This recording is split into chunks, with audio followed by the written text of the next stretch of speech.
Hello, welcome to Inside the Nest. I'm your host, Tim Burgess. Well, we knew it was coming. Winter is here, and that means with seasons ended, a few get started, like basketball and swimming and diving. Our Redhawks are primed and we are looking forward to it. Let's start with hoops and some impressive stats for the season. We take you by the numbers so far. Of course, we are going to start our numbers with 1. That's how many losses the men's and women's team have combined to start their season. The women are a pristine 4-0, while the men are boasting a 3-1 record. Their only loss coming to Wesleyan last Wednesday. Our next number is 28, and that is how many points Mike Jackson scored against DeSalis on November 16th. He has been a force for this Red Hawk team since his freshman season, and he has put together an impressive resume, including his 1,280 points scored so far. Moving on to 75%, Olivia Vero has recorded a double-double in 75% of her games this season. Her 16.8 points per game and 9.8 rebounds per game have helped lead the Redhawks to their perfect record. The next number is 5. That's how many players from men's basketball are perfect from the free throw line. With all 4 of the games being decided by 10 points or less, making or missing these free throws can be the difference between winning and losing. Our final number is 30.25, and that is the average margin of victory for the women's team over their first 4 games. Looking towards their next opponents, Rowan, nothing spells confidence like dominating in their first 4 matches of the season. We spoke with the teams about their start and their first NJAC game of the season.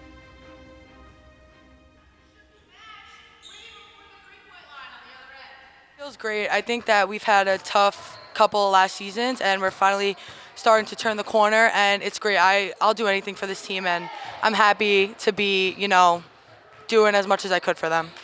I work hard in practice. I try to get better every day at practice with my teammates pushing me every day and helping me out. And it really makes a difference in my game. They help me all the way. The goal is playing, annihilate. That's the word. Annihilate everybody in the conference, everybody in the season. Just playing our heart out and getting to. We don't know what the ceiling is. We don't know yet. But in the back of our mind is cutting down net and getting doing something that this program that I haven't never done in 22 years, winning a championship, and that's burning in the back of our head. But we don't know what the ceiling is. The sky's the limit. Just the same way we prepare for every game, listen to the coaches, try to execute the game plan, the scout that they give us, and just to our full ability. We got to play with effort. We know that. That's what our system takes, but just executing what the coaches are showing us on the film or on the court, and then just be ourselves, play the way we want to play, and hopefully control the game for the most part. We have a little joke that we're the dark horse. It feels great. I don't mind it at all. They put us as low as we can go, and it's nice to prove everyone wrong and, step into the gym with like a chip on our shoulder this year. Montclair State-Rowan rivalry has been around for almost a century. Looking at the men first, the last time the two teams met, Montclair came out on top 113-110 in a double overtime thriller. But they are 4-6 in their last 10 meetings. They also trail in all-time matchups with only 59 wins to 77 losses. The women have seen more success against Rowan, boasting a head-to-head record of 57-38, but they have faltered recently, dropping 6 of their last 10 games. They also beat Rowan 66-62 in their last matchup, and they are looking to continue that success. Now that we've gotten acquainted with the teams, let's meet the real star of the show. Ladies and gentlemen, the Director of Positivity, Charlie Cunningham-Jones. Well, Charlie's popularity has really grown. So we're looking to add to our Department of Positivity. We've got a lot of great candidates today. Pebbles? Ah, you can come with me.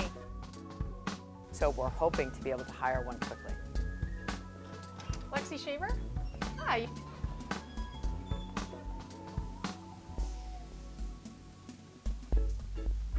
Thank you so much for taking time to meet with me today. I just want to help grow this to be the largest and most impactful positivity department out there.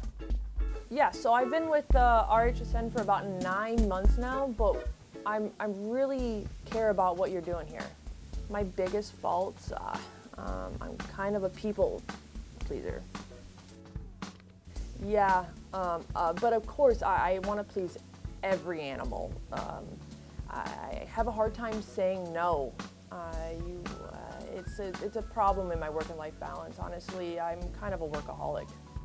Thank you so much for your time, taking it out, talking with me. I'm excited and can't wait for a call back. I think it went really well. I stumbled a little bit in there, but overall, I'm pretty excited. I got really good vibes from Charlie. Can't complain. I'm hoping for some good luck. Hold on, Nick. Excuse me.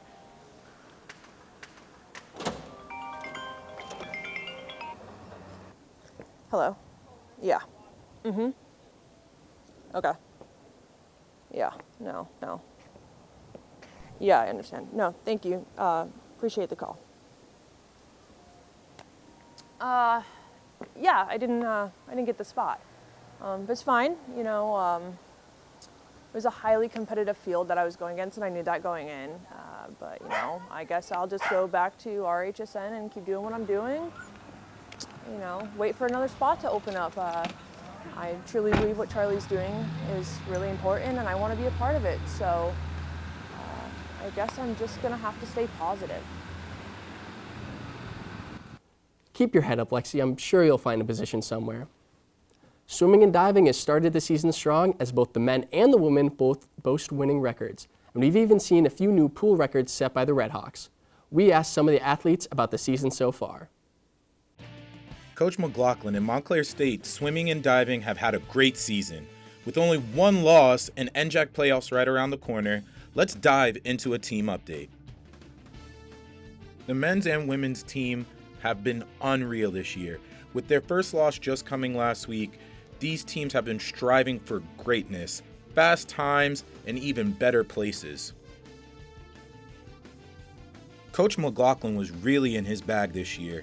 He has motivated both the men's and women's team to strive for greatness and reach their highest potential, with records being broken every other meet.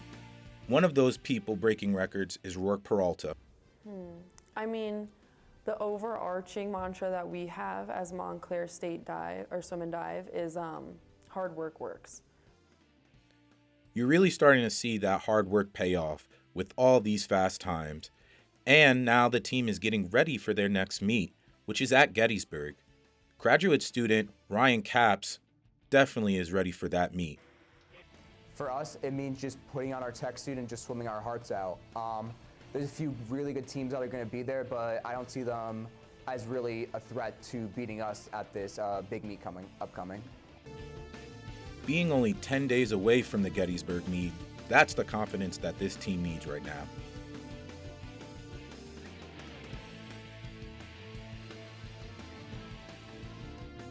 After the Gettysburg meet, there are a few individual meets left against teams that are arch rivals for our school. Yeah, I mean, we have a few more meets coming up.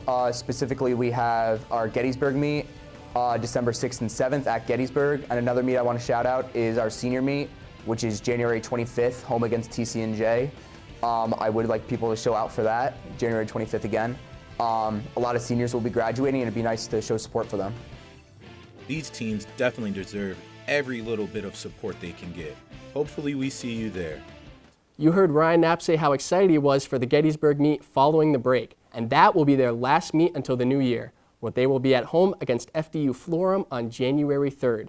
Then on the 16th and 17th, the men will be at home against St. Peter's University, and the women will see Kane and Millersville on the road in Union. Then to wrap up the regular season, they will reunite at home to go head-to-head against TCNJ on the 25th. Make sure to tune into the Red Hawk Sports Network YouTube channel, as we will be broadcasting that meet live, and you already know it's going to be a fun one. Let's rewind the clock for a moment. Football has just finished their season, and this semester they reached a milestone that was almost 100 years in the making. Here's the story of how Montclair State football reached 500 wins.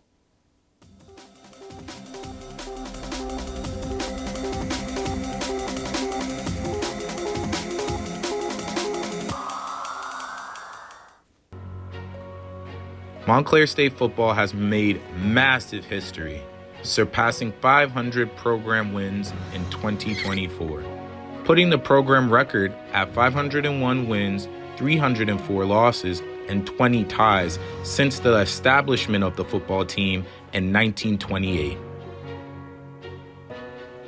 On a cool September night during the 1929 season, Montclair State picked up a 6-0 win over Cooper Union, making it its first in program history. 1934 was the first year in program history to have a winning record.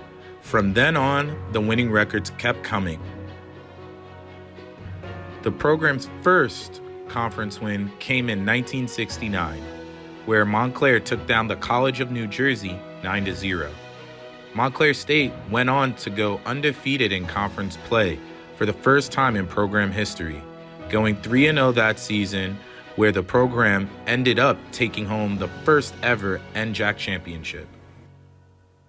The 1981 team had one of the best seasons in program history, going 10-0 and 6-0 in conference play. This brought them all the way to the NCAA semifinals against Widener University. From 1981 to 1986, Montclair State football was on a tear, winning 6 NJAC championships in a row and making it to the NCAA Division III playoffs in 3 out of those 6 years, in 1981, 1985, and 1986. Sam Mills, a dominant force for the defense from the late 70s to the early 80s, eventually became an NFL legend and a Hall of Famer.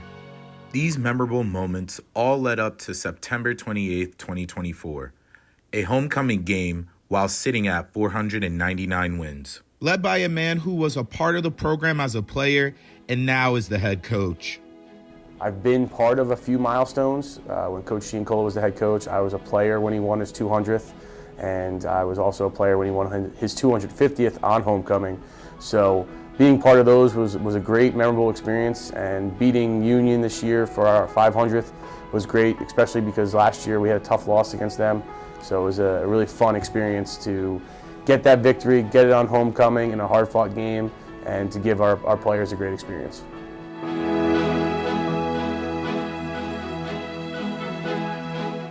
The legacy of Montclair State football is really important to me because I played here. I've spent almost half my life at this institution, so it weighs heavy on me because I'm taking the place of Coach Giancola, who was here for 40 years and was an incredible leader, an incredible person. So I think it's big shoes to fill, and even though I'm going and finishing up year 2 now, it's still something that weighs on me heavy every day. I want to make sure that I'm carrying that legacy on for all of my former teammates that I played with, all the guys I've coached over the years. I want them to be proud of Montclair State. These players were appreciative of the chance to add another milestone and took advantage of the opportunity. Going into the season, we knew that we could make history, but once we got to camp, it was just go. We were just focused on winning that day, one day at a time, and I think that we didn't want the hype to get built up too much in our heads, and we want to keep our heads level.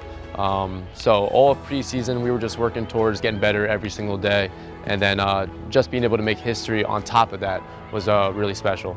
To be able to make history our senior year and get 500, that was huge for us. And then thinking about the season, trying to win an NJAC championship, trying to make a deep playoff run, 500 wins was just brought up in the conversation. Going into the week, Palas had mentioned it and spoke about it. He didn't want it to be the main reference. He wasn't we need 500. It was just hey, let's be 1-0 this week. Let's just go out there, focus on the game, and get the win. I think 500 just kind of came along with getting that win. Obviously, it's awesome, so it's cool to be a part of. The emotions and excitement of cementing their legacy means much to this team. Being a part of 500 wins was huge for us. We talked about it in the offseason, talked about it in the beginning of the season as well. So to be a part of history was huge for us. It really meant a lot for us to be on homecoming as well, to be Union College. What a victory here for Montclair State University under the lights. I think it was really special. I think it was really cool just to be a part of it. Obviously, it was a great game. I got to be homecoming too, which was even more awesome.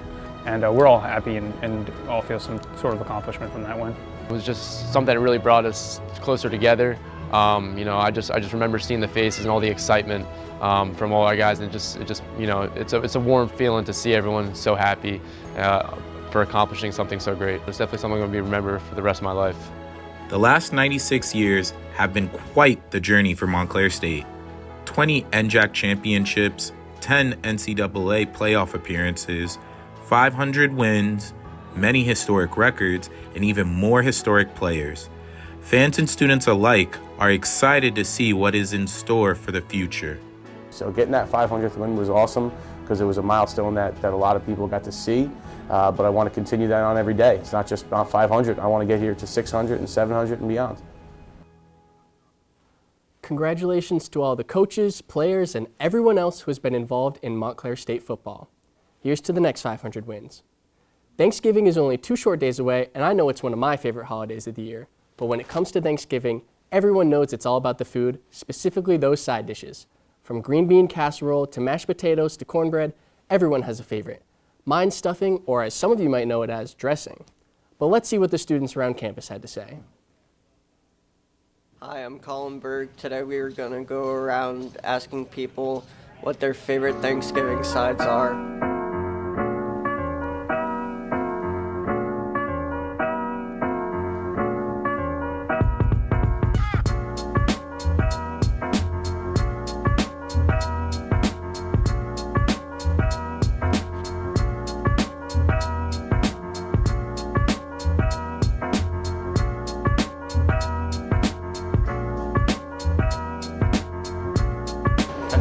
That's stuffing. I don't like stuffing that much, bro. Mashed potatoes. If you have mac and cheese on it, that'd be different. If you have mac and cheese, whole new game. Whole new game. Stuffing? I mean, stuffing is like, it could be better. No, because you're not getting good stuffing. No, cornbread is the only right answer. I don't know what you're Up cornbread all the time. People mess up cornbread all the time, bro. It's either I'm gonna be real. It's between mashed potatoes and stuffing. This is number one, right? This is number one. I would say mashed potatoes low key number 2 for me. I'm not gonna lie, mashed potatoes. I'm not gonna lie, that has to be number. Consensus number 1 is gonna be mashed potatoes, regardless of everybody. Seriously? Yeah. I think if you ask all across America, consensus number 1 would definitely be mashed potatoes. It would. I wouldn't pick it. It would. The greens. This is this is the I don't even know why that's why you eat it. That's what you eat it. Then is that like I don't know why. Green beans, that's like I'd say this is like third. No, definitely third. It's fine if it's third. I don't really care if it's third, but you know, it's on.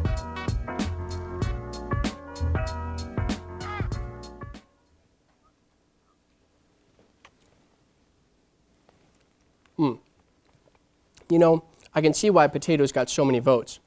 These potatoes are a little cold, but they are still so good. Well, folks, that's all we have for this installment of Inside the Nest. Unfortunately, this is our last episode of the semester, but we will be back after the new year just in time for men's and women's basketball to wrap up their seasons. We hope to see you Redhawks there. Take care.